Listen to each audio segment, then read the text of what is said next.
El derecho surge como consecuencia de que no puedo ser historiador.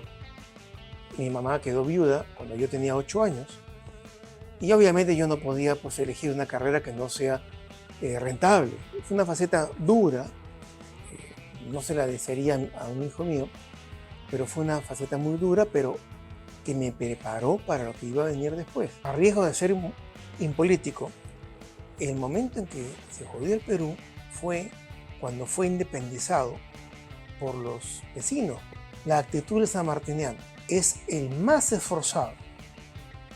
No es el que más plata tiene, no es el que mejores notas tiene, no es posiblemente el que más libros ha leído, pero es el que más se esfuerza en el estudio.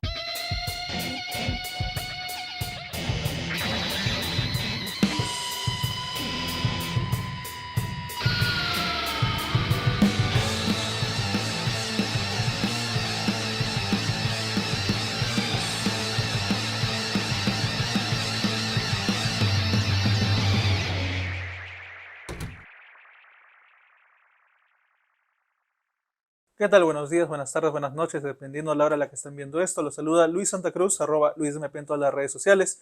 Les doy la bienvenida a un nuevo episodio de la entrevista aquí en LP Derecho, este espacio donde conocemos el lado B, esas otras facetas de las personalidades del derecho, del mundo jurídico que ustedes tanto conocen y admiran.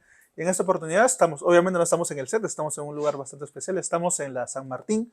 Normalmente estamos en la puerta haciendo una dinámica con los chicos. Hoy hemos entrado, hoy hemos profundizado un poco más en este mundo para conversar con nada más y nada menos que con el decano de la Facultad de Derecho, Ernesto Álvarez Miranda. ¿Cómo está? Un gusto.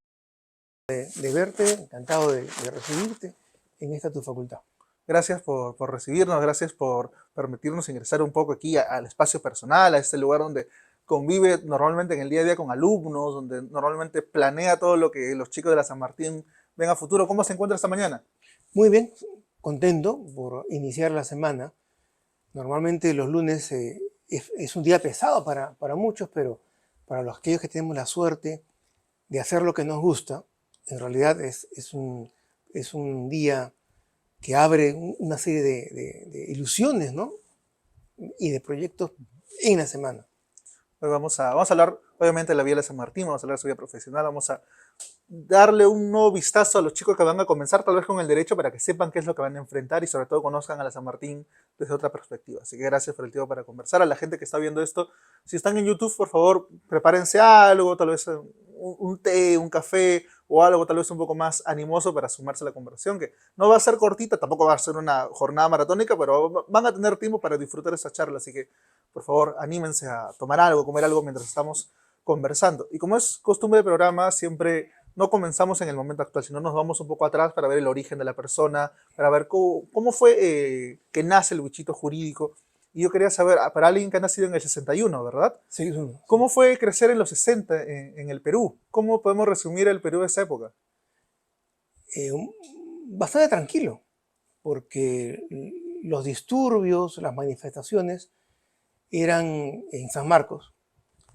En la sobremesa familiar se hablaba de las huelgas de San Marcos, famosas, pero más allá de eso, era un régimen una política de APRA 1, la mayoría parlamentaria por entonces, contra el gobierno APDC, y luego el golpe militar. Mi papá era militar y había sido en algún momento de su vida edecán de Velasco. Entonces hubo cierta cercanía amical, pero por supuesto mi papá no fue a buscar a Velasco y Velasco tampoco lo fue a llamar. Entonces en mi casa se opinaba de política, pero con bastante independencia. Era usted, como me han comentado, un joven muy lector, que se enamoraba rápido de los libros, que estaba un poco predestinado a este mundo jurídico que es que lo lleva a uno a coleccionar y abrazar tanta literatura y tanto material jurídico. Yo no pensé nunca de niño ser abogado. En realidad, a mí me gustaba más la carrera militar. Yo ingresé a Alonso Prado, pero en el colegio militar, allí fue donde consolidé el afán de lectura. Mis tardes eran básicamente de lectura. A mí me encontraban en la biblioteca del colegio militar, que era bastante bien nutrida, Y ahí he leído prácticamente con bastante pasión. El derecho surge como consecuencia de que no puedo ser historiador. Mi mamá quedó viuda cuando yo tenía 8 años y obviamente yo no podía pues, elegir una carrera que no sea rentable. Entonces, no podía ser historiador, no podía dedicarme pues, a cosas fantasiosas y postulé e ingresé a la tercera por entonces escuela de Derecho. Solamente estaba San Marcos y Católica y entré a la más cercana a mi casa, que era esta, quedaba en la casona vieja de Jaime Prado. Yo quiero saber, mucha gente tiene referencias de la vida de las escuelas militares, de los colegios militares, por estos famosos libros y películas que han reflejado un poco el lado un poco más duro y brutal de esta faceta, pero ¿cuáles son los recuerdos amenos, bonitos que uno se forja en ese tipo de contextos? Obviamente no abundan, eh, pero es significativo la formación que uno puede tener en la pubertad y en la adolescencia, porque eso le ayuda a tener resistencia y saber de que uno está solo en el campo de batalla. Eh, el internado a esa edad, de los 13 a los 16 años, yo creo que es importante. Es una faceta dura, no se la desearía a un hijo mío, pero fue una faceta muy dura, pero que me preparó para lo que iba a venir después. Entonces yo no soy de los que reniegan del colegio, sino al contrario, yo lo aprecio. No sobraban las anécdotas alegres, quizás alguna marcha de campaña, quizás el desfile final, donde la promoción que egresa entrega el gallardete a la promoción que entra recién a quinto año de media, los reencuentros, donde uno se encuentra con con los compañeros de ese entonces, que eran mucho mayores que yo, pero que en esencia ahora nos hemos convertido en hermanos verdaderos, al haber compartido 3 años muy intensos. Hay grandes amigos ahora de esa Sí, promoción. sí, no, y nos encontramos en cualquier parte de cualquier sección y somos hermanos. Cuando me comenta que usted quería ser historiador y al final no pudo por esta búsqueda de una profesión más rentable, en esta época, ¿cómo se refleja ese amor por la historia, por todo lo que pasó alguna vez y ese interés tan académico, científico? Sigo leyendo de historia, más que de derecho, la verdad. Y mis clases reflejan eso. Mis clases tratan de vincular las instituciones jurídicas, pero no de un aspecto positivista, como si hubieran aparecido por arte y magia de un legislador ayer en la tarde, sino como resultado de una evolución histórica que las dota de una propia naturaleza. Y esa naturaleza ejerce hacia el futuro una lógica que no puede desconocer el origen y la evolución. Hoy en día hay debates de instituciones, de procedimientos, pero muchas veces se pierde de perspectiva en qué espacio, en qué momento histórico surgieron, cuál fue la razón de que surgieran y por qué existen. O sea, hay instrumentos que no sirven para utilizarse en contra de los adversarios, para golpearlos, sino que son y fueron instrumentos para fortalecer las sociedades, la convivencia de las sociedades.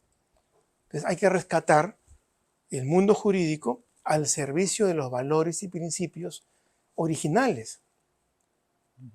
Y cuando hay esta famosa frase que se repite, nace en la literatura y siempre se repite en el mundo político, en la conversación general de cuándo se jodió el Perú, usted como un fanático de la historia, como alguien que conoce qué es el Perú a través de los años, ¿cuál cree que es ese momento de la historia nacional en el que las cosas empezaron a torcerse? A riesgo de ser impolítico, el momento en que se jodió el Perú fue cuando fue independizado por los vecinos, por argentinos y chilenos primero, y luego por colombianos. porque allí se quebró la posibilidad de generar una evolución a lo largo de un siglo más que hiciera factible el hecho de que las contradicciones que existían en el virreinato se agudizaran de forma natural y surgiera el ímpetu emancipador, pero desde dentro, desde la propia sociedad peruana. Recordemos de que en el virreinato es que nace el Perú. El Perú no nace antes. En el virreinato ya existía una distribución del poder entre españoles, criollos, mestizos e indios, que eran curacas, eran caciques con territorios y sujetos a determinados impuestos, con autoridad política, de forma tal que de alguna manera todas las clases sociales y étnicas compartían el poder. Cuando viene el movimiento emancipador de afuera, se quiebran las estructuras y muchos territorios que formaban parte de la propiedad de comunidades de mestizos o de indígenas, va a formar parte de los generales y oficiales de la emancipación. Muchos de ellos colombianos, chilenos, argentinos, y muchos de ellos van a vender sus tierras a una nueva oligarquía. Eso quiebra las relaciones sociales y económicas ancestrales del Perú y aquellas que habían surgido en el mismo virreinato. Y mucho de esa quiebra, de ese resentimiento, etcétera, hemos heredado hoy en día. Y por ejemplo, no tenemos identidad nacional porque el militarismo, desde la primera fase, pretendió anclar la identidad nacional en el incanato, que solo duró 90 años y que sojuzgó a muchísimos pueblos en el Perú. Entonces, esa identidad nacional fracasó. No somos hijos del incanato. El Perú sale del virreinato, surge en el virreinato como una expresión cultural integral, una expresión identitaria integral que en algún momento de la historia nuestra, en el futuro, tiene que ser rescatada. Bueno, me parece fascinante escuchar esto y al mismo tiempo me anima a preguntarle, ¿no? En la historia del derecho, que es muy rica, con tantos personajes que han representado tanto para el Perú desde esta rama, ¿hay algún personaje o alguna anécdota en particular en la historia del derecho nacional que a usted le llame la atención, que lo alegre, que diga, ok, esto es importante siempre resaltarlo y que tal vez en la conversación cotidiana de los peruanos no está presente? A mí me mueve mucho la polémica doctrinaria entre Bartolomé Herrera y Javier Luna Pizarro. En dos congresos constituyentes, los iniciales, que marcan el devenir del Perú en cuanto a su realidad y a su frustración. Porque es el pensamiento de la élite el que deja testimonio. Pero al mismo tiempo la frustración, porque esa élite no gobierna, gobierna el militarismo, gobiernan por entonces oficiales ignorantes, muchos de ellos sin saber leer ni escribir. Y nuestro mejor presidente del siglo XIX es Castilla, que prácticamente era una persona con muy pocas luces. No gobierna la élite. Y ese es un devenir, es un signo histórico que nos persigue. Los mejores peruanos no gobiernan, ni en el siglo XIX ni en el siglo XX. Recordemos nada más, los mejores peruanos del siglo XX no han gobernado y se han presentado a elecciones. Vargas Llosa, Pérez de Cuéllar y Hernando de Soto. Es una tragedia. En Argentina, Sarmiento fue presidente. En Estados Unidos, los padres fundadores de la patria fueron presidentes. Hamilton, Madison, Jefferson, Lincoln. En nuestro país hay una maldición. A la presidencia puede llegar cualquiera, pero que no sea un peruano brillante antes de llegar. Siento que esto nos lleva a adelantar un poco una pregunta que iba cuando llegáramos al tema la vida de la San Martín actualmente. Pero ¿cómo hacemos para que los mejores peruanos, los jóvenes que probablemente van a estar viendo esto a través de las redes sociales del EP, se animen realmente a hacer política? ¿Cómo los convencemos para que no solamente brillen en su campo, sino también salten al lugar donde se facilitan las acciones para que el Perú cambie? Tratando de conquistarlos, porque, claro, a los mejores de ahora los gana mucho la actividad privada, que es más rentable, mucho más rentable que la pública. Generalmente escuchamos hablar de los sueldos de los ministros o de los congresistas, pero en realidad en el sector privado se gana el doble o el triple, se gana mucho más. Pero claro, la competencia es mucho más fuerte, la responsabilidad también es prácticamente angustiante. ¿Cómo llevarlos al sector de la política?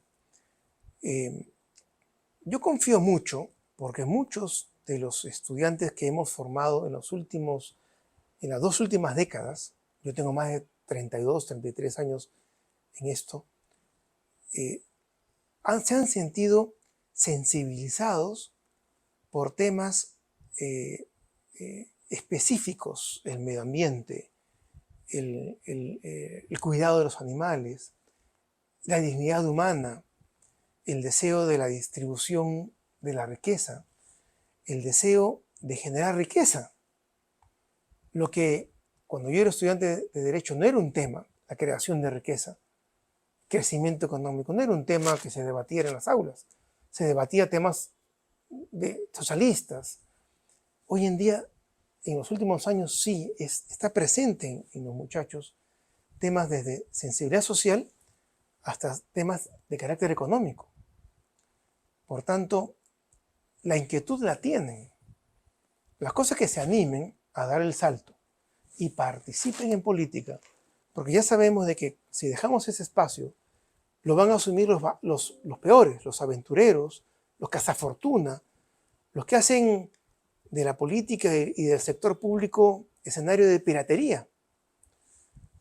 La única forma de recobrar a nuestro país y evitar que siempre estemos a punto de caer al abismo es tomarlo con los mejores o con las personas más dedicadas, preparadas y de diversas perspectivas ideológicas, pero preparadas, con la mejor intención posible, personas correctas, alejadas de las páginas policiales y de las páginas judiciales.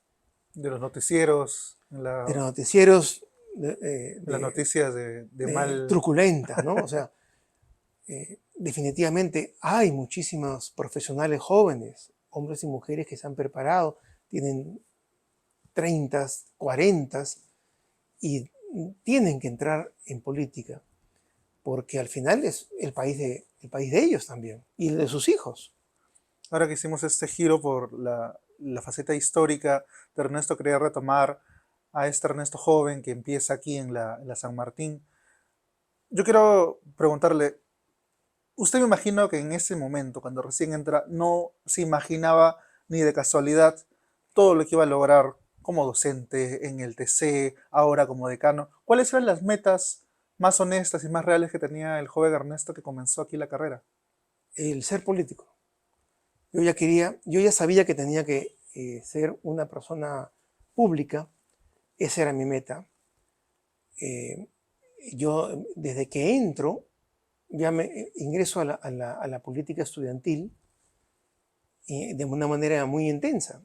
Los que sentaban detrás conmigo en el aula, en el primero A de 1979, eran los apristas.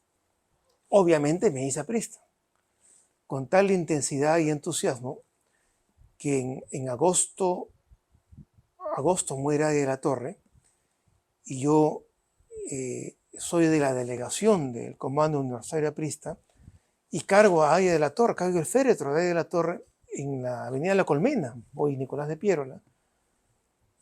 Así entré con ese ímpetu, ni siquiera estaba inscrito todavía. En el 83 renuncio al APRA y en el 84 ya me veo como secretario de Juventudes del PPC de Miraflores. y al año siguiente soy elegido secretario de Juventudes del PPC de Lima, con Celso Sotomarino y Javier Bedoya.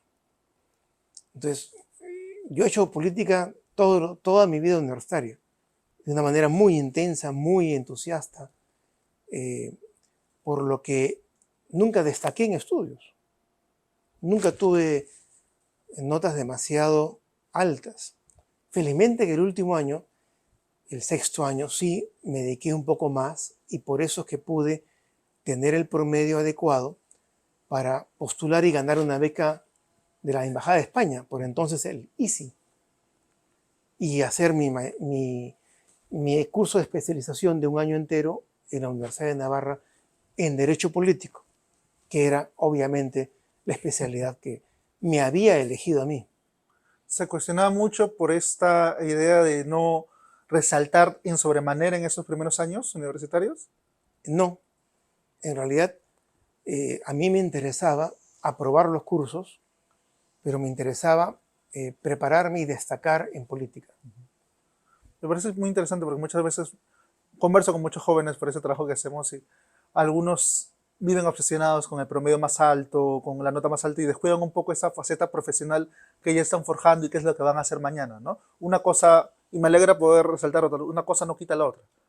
Que No, tal vez al comienzo uno no destaque completamente no significa que profesionalmente no va a alcanzar lo que quiere o no va a brillar de la forma en la que está buscando. el derecho es una carrera muy peculiar.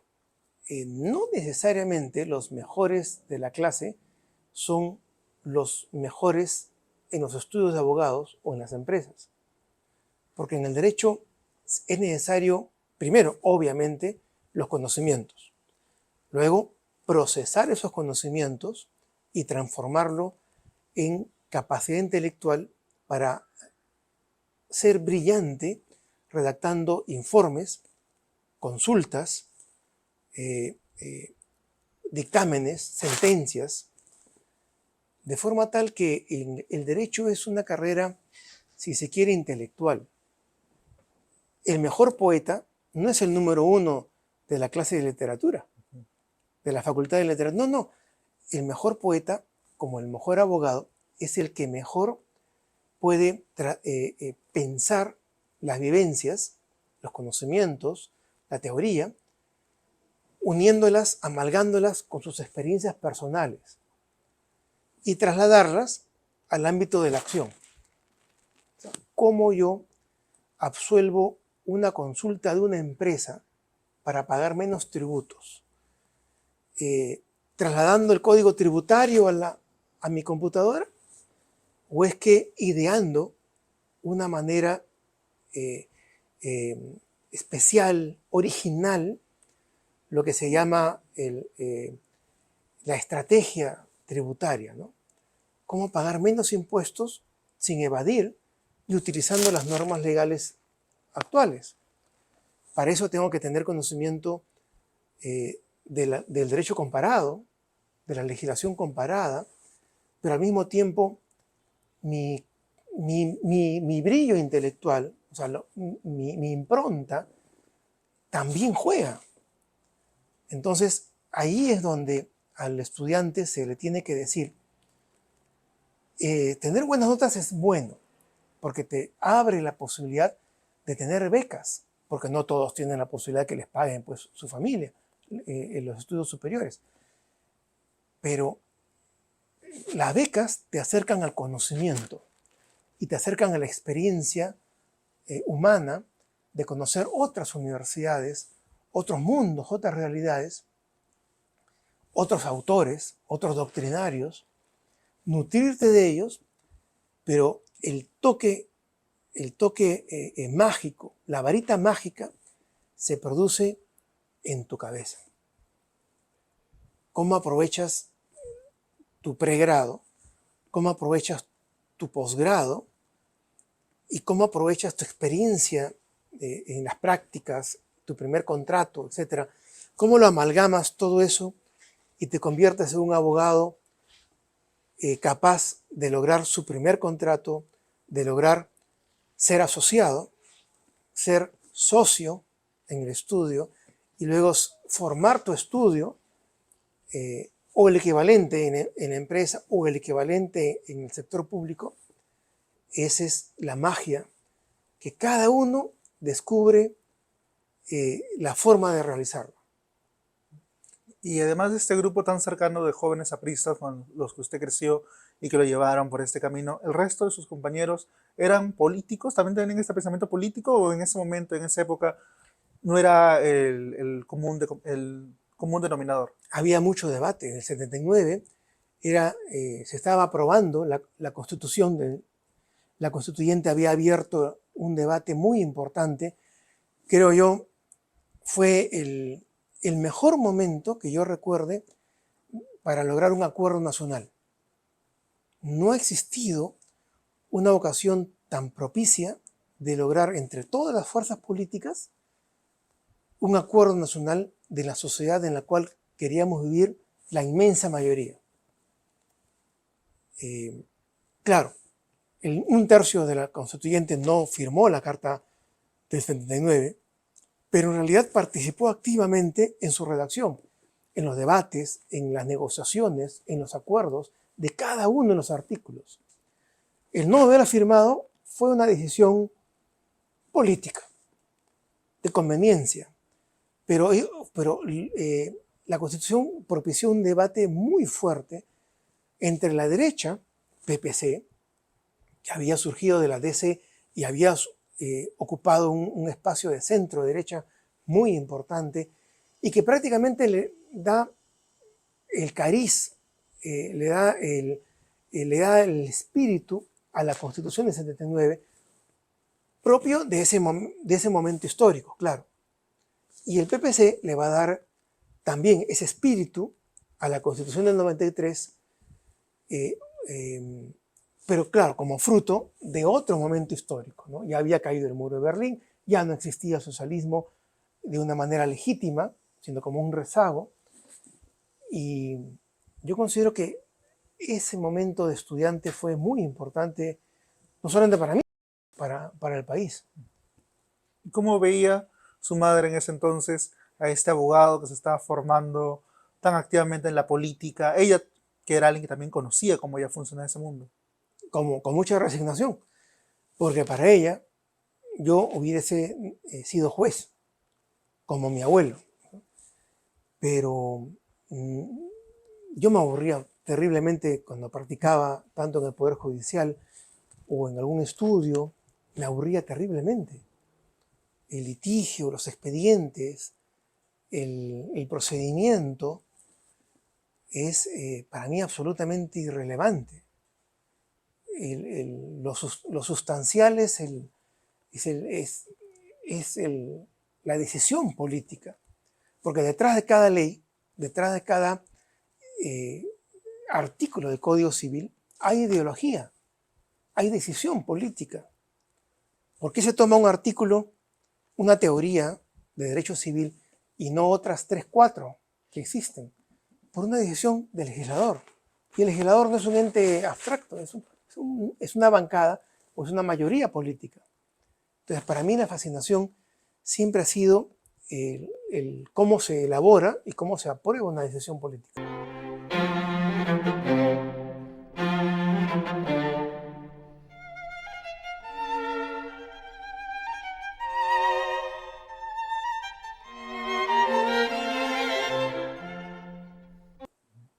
Y usted, que además de esta vida política ha sido docente tanto tiempo, que ahora es decano, cuando piensa en las decisiones que tomaba como profesor y como decano, ¿piensa en algún profesor en particular que tuvo en su época de formación? ¿Algún docente que lo haya motivado en particular, que haya dicho, ok, esa forma de pensar de él me ha de todas maneras forjado en el camino que he tomado? Sí, claro. O sea, uno siempre es el fruto de una amalgama de legados, ¿no?, intelectuales.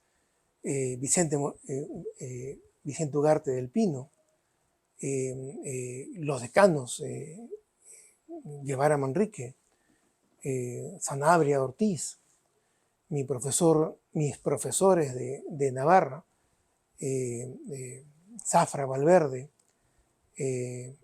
Juan Andrés Muñoz, que ahora ya está en Logroño, en la Universidad de La Rioja, y mi profesor, que es la línea del derecho constitucional que yo sigo, Antonio Carlos Pereira Menó, que lo conocí en Navarra, pero llegó a ser catedrático en Santiago de Compostela.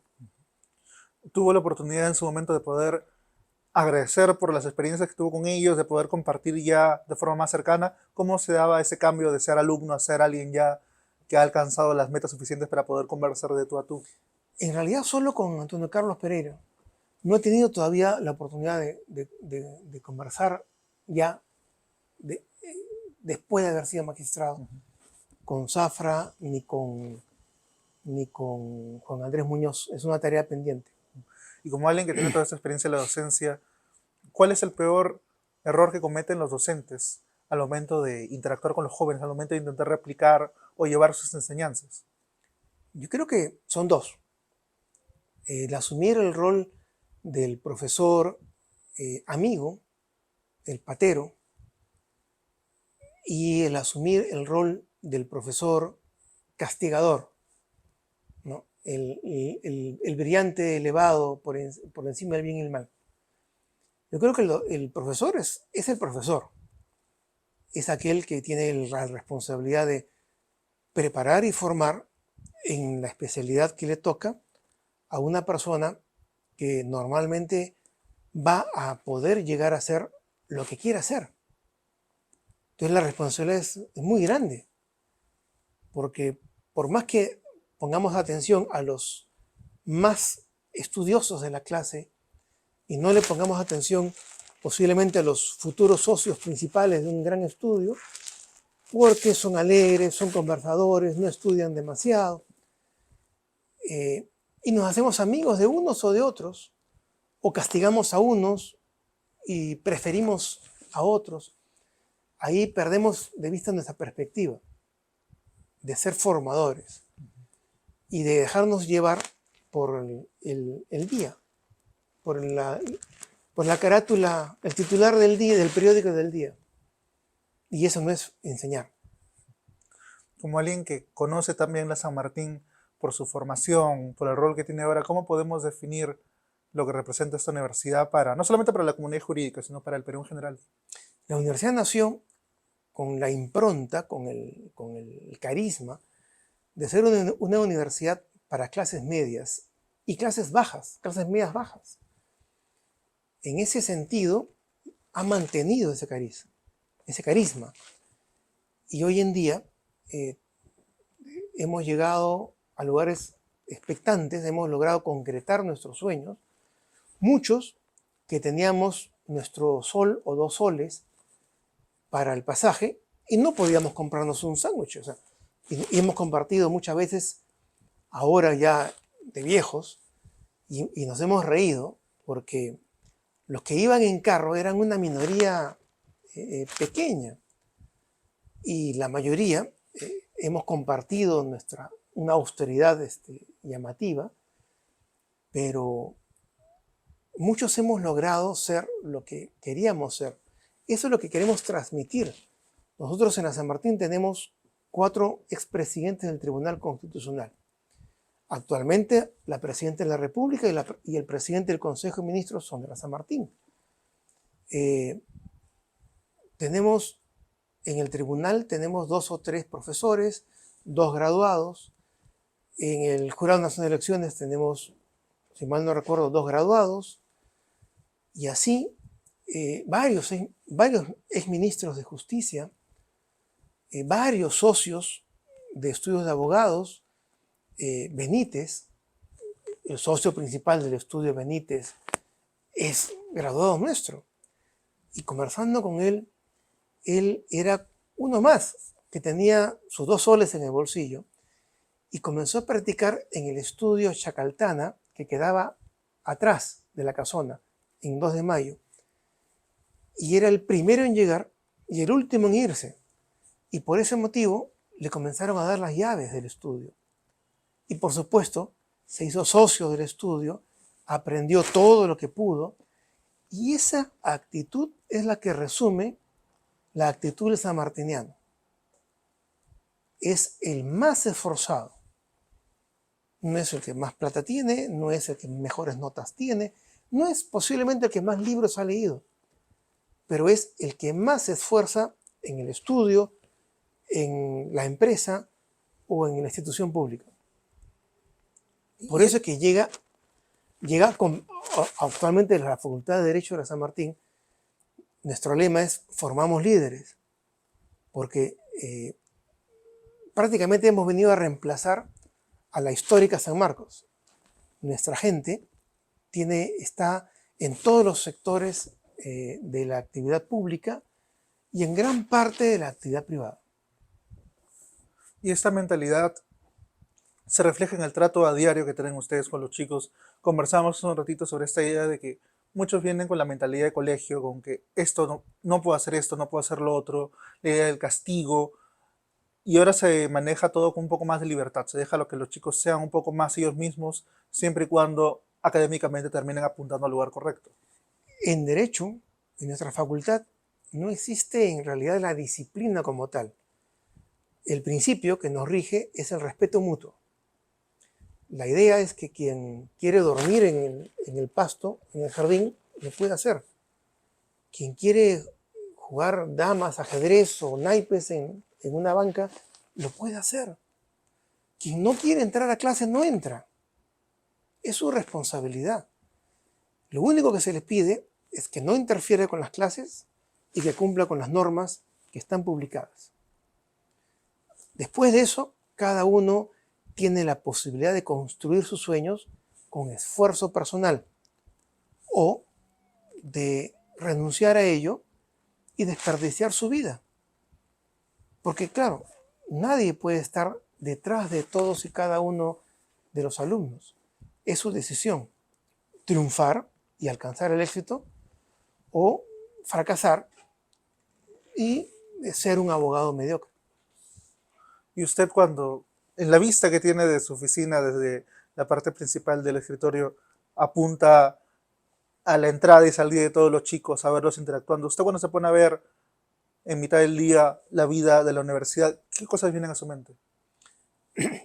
Que generación tras generación, año tras año, actuamos igual. Los grupos, las discusiones, los debates, algo de política, las chicas que en los viernes con los chicos buscan dónde salir, cómo quedar, la persecución a algunos profesores que han jalado, el ruego, somos iguales. Pasan las generaciones y los chicos actúan igual que lo que nosotros actuamos. La diferencia está en que cuando estuve yo como estudiante en pregrado, la facultad en realidad no era muy conocida. No teníamos graduados de prestigio. Hoy en día tenemos una gran cantidad de graduados de prestigio, desde los mayores, mayores que yo, Víctor García Toma, por ejemplo, hasta los más jóvenes, que están de regidores o alcaldes en distritos, incluso el alcalde del Callao, es era San Martín. Es un muchacho que yo lo he visto ser dirigente de un movimiento estudiantil. Entonces, hoy en día todos actuamos y actúan igual, pero ahora sí sabiendo de que es posible alcanzar los sueños y ser lo que uno quiere ser, aunque aparentemente en ese momento no hayan demasiadas perspectivas, no haya demasiados caminos. ¿Cómo podemos, dónde se encuentra ahora la San Martín luego de toda esta pandemia que cambió completamente el método de enseñanza, con toda esta virtualidad que obligó a mucha gente a reformular, gente hablando de profesores y alumnos, ¿no? A reformular la forma en la que veían la educación? Buscando nuevos caminos siempre. Hoy en día, por ejemplo, la mitad del despacho que hago como decano, lo hago en mi casa. En la mañana, temprano o en la noche, por WhatsApp, por correo electrónico. Cuando hay un problema, inmediatamente nos reunimos directivos por Zoom, resolvemos los casos. Los alumnos tienen los selectivos ya los alumnos de presencial tienen los selectivos virtuales, tienen la biblioteca virtual. Ya no es necesario venir aquí para sacar un libro, que también lo pueden hacer. Los graduados vienen con su carnet virtual y sacan sus libros y acceden también a las plataformas digitales.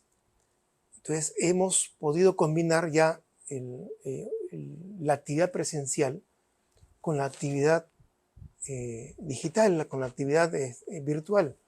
Igual que en política ya las reuniones son virtuales.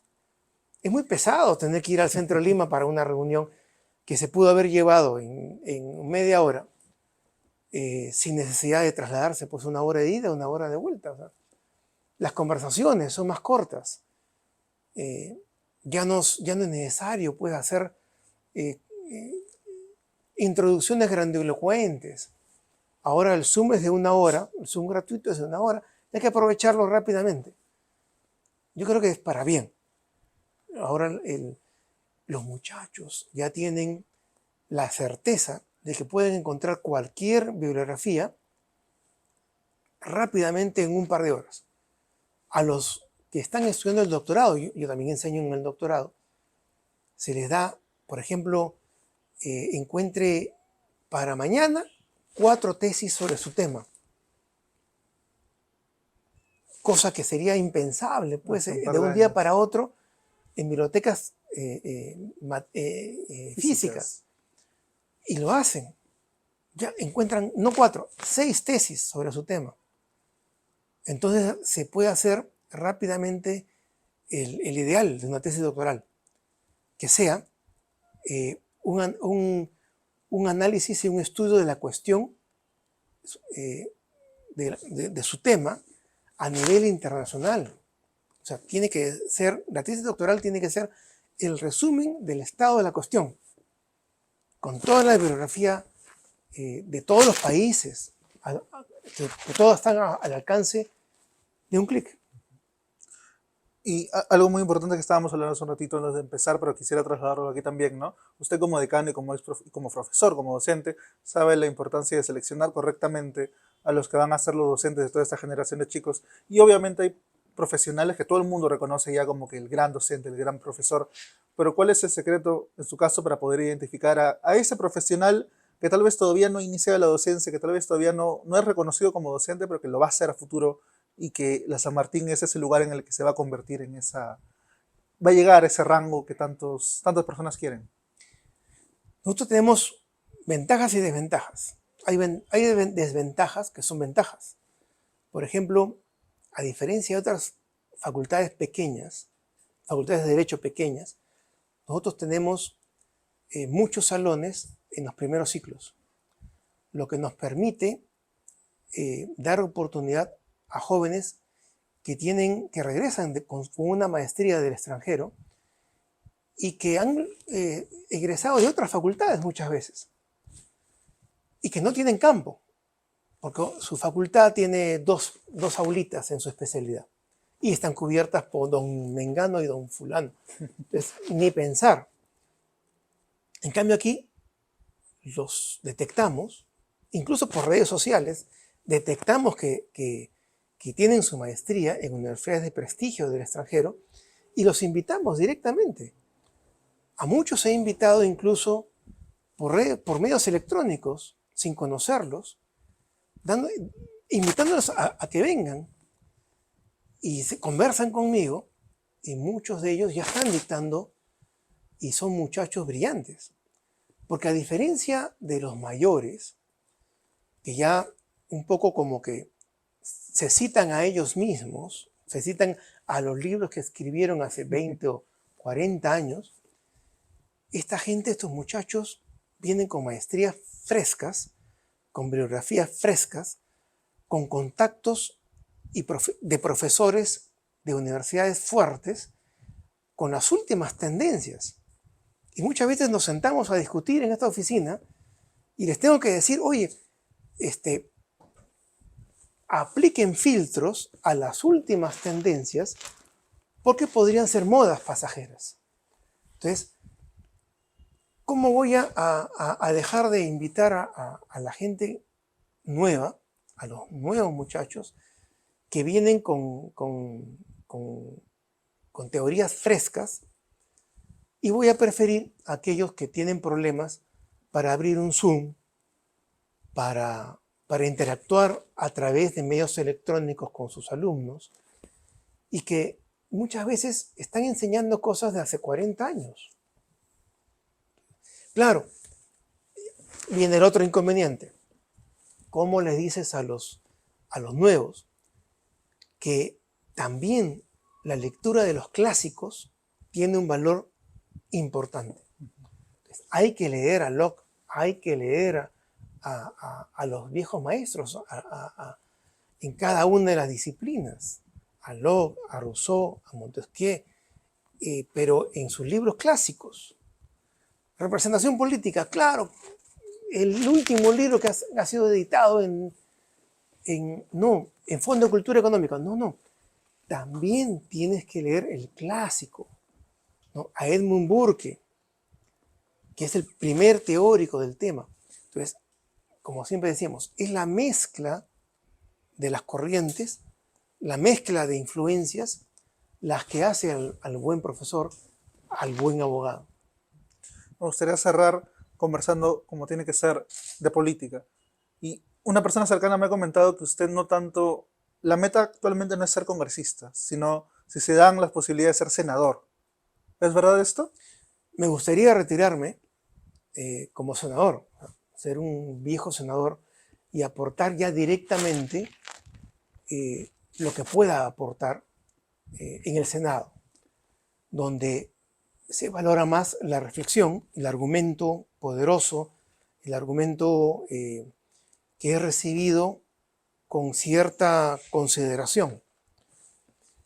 Diputados es una cámara típica de líderes locales, de líderes de distritos electorales pequeños, donde hay que recoger las necesidades imperiosas de la población, de ciertos grupos sociales, de grupos de electores. Entonces la dinámica es diferente. Por ahora estoy contento porque trato de influir a través de informes, a través de mi participación en redes sociales, de mis columnas en Expreso, de mi vida política que es en realidad residual. Actualmente presido el Consejo Consultivo del PPC, que está justamente ya ha presentado toda su documentación ampulosa al Jurado Nacional de Elecciones para su inscripción, pero lo mío es tratar de influir, no decidir directamente, porque los que deciden hoy en día tienen la responsabilidad de haber o de tener que manejar una cámara unicameral sumamente defectuosa, elegida con un sistema electoral defectuoso y en un sistema político desprovisto de partidos políticos fuertes y por tanto permeable a los aventureros y piratas que hablábamos al inicio. ¿Cómo hacemos, hablando del PPC propiamente, que este nombre que tiene, popular cristiano, sea más fuerte ahora, ¿no? ¿Cómo hacemos que lo cristiano, que lo espiritual, que lo religioso sea popular nuevamente a través de la política? Primero hay que ser popular recogiendo los verdaderos problemas de la sociedad y dentro de la sociedad los verdaderos intereses y tendencias de nuestros electores. No podemos representar, como algún político demagogo decía, a todo el pueblo al mismo tiempo. Nosotros aspiramos a representar a nuestros electores en nuestro espacio político. A partir de ahí, luchar por el bien común, que es lo que es el mandato del social cristianismo, de la doctrina social de la Iglesia, que más que una ruta determinada, es un faro que nos alumbra en cuanto a valores y principios.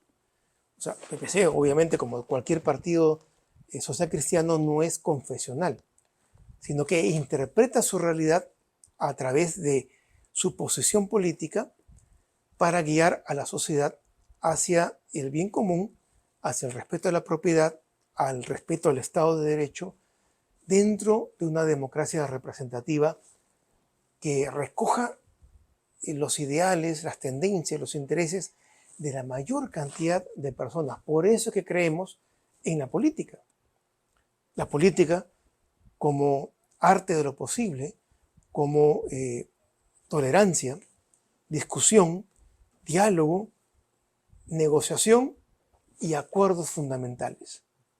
No podemos gobernar de acuerdo a lo que a nosotros nos parece, sino que luchamos por lograr acuerdos grandes, acuerdos fundamentales, para lograr construir una sociedad donde todos nos sintamos cómodos y todos podamos alcanzar el éxito con nuestro esfuerzo personal.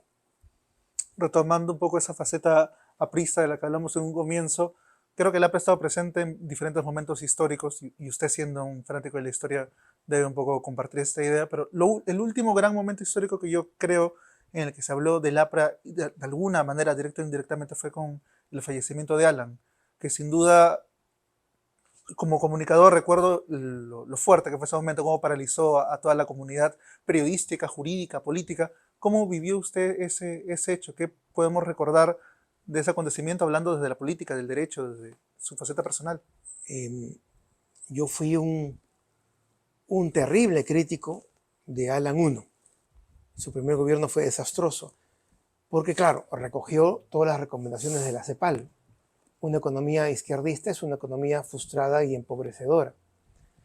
El Alan II, el segundo gobierno de Alan García, fue un gobierno acertado, que con todos los defectos que se le pueda señalar, tenía el rumbo adecuado, que es un rumbo similar al que nos dejó Toledo y similar al que pretendió mantener el gobierno de Ollanta y de Nadine. Y es la ruta por la cual, con todos los matices del caso, debe mantener el Perú hacia el crecimiento sostenido, el crecimiento económico sostenido, que nos permita a cualquier gobierno o a cualquier mayoría parlamentaria crear riqueza y poderla distribuir en forma adecuada. Con esa idea, la muerte de Alan García fue un shock, creo que para todo el país, porque a un país que le faltan, no le sobran líderes, perder a Alan García fue una pérdida considerable. Hoy en día el país está a la búsqueda insaciable de líderes formados, con doctrina, con perspectiva, con ánimo conciliador, que puedan señalar cuál es el destino de la sociedad, hacia dónde debemos ir. Estamos en una charca, en un pozo de mediocridades, de corrupción, de gente con destino chato. Y perder a Alan García ha significado una pérdida muy grande. Lástima, porque aún hoy en día no se han encontrado pruebas en su contra, al igual que a otros líderes, a otros dirigentes políticos, no se les ha encontrado pruebas, pero su prestigio ya ha sido manchado. Mientras que a otros dirigentes se les ha encontrado pruebas, pero no han pisado la cárcel y ni siquiera están complicados. Y los vemos en televisión ponderando sobre política, sobre economía, sobre ética. Y son los que han llevado a cabo los peores latrocinios con las empresas brasileras. Pero ese es el Perú que nuestros jóvenes están heredando, un país sumido en la desgracia, en la corrupción, en la pobreza intelectual, pero al mismo tiempo un país que sabe a dónde debe dirigirse. O sea, no es como en mi época, donde socialistas y comunistas y apristas luchaban y cada uno inventaba paraísos, supuestos paraísos. Hoy en día todos sabemos hacia dónde debemos ir. Crecimiento económico, aprovechar bien y adecuadamente de los recursos naturales, formarnos adecuadamente como profesionales de éxito, aportar a nuestro país para que la sociedad sea cada vez más fuerte, más consolidada en democracia, en Estado de Derecho, y que la libertad y la justicia sean los valores predominantes en cada sector, en cada actividad, en cada grupo social. Más allá de eso, ya son cosas adjetivas.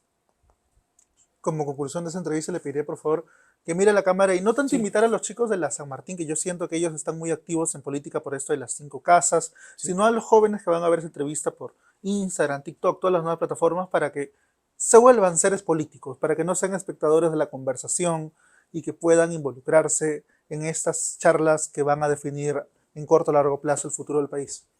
Bueno, yo creo que, primero, gracias por el espacio. Segundo, cuando yo era joven, veía a los parlamentarios, a los dirigentes políticos, como personas semidioses.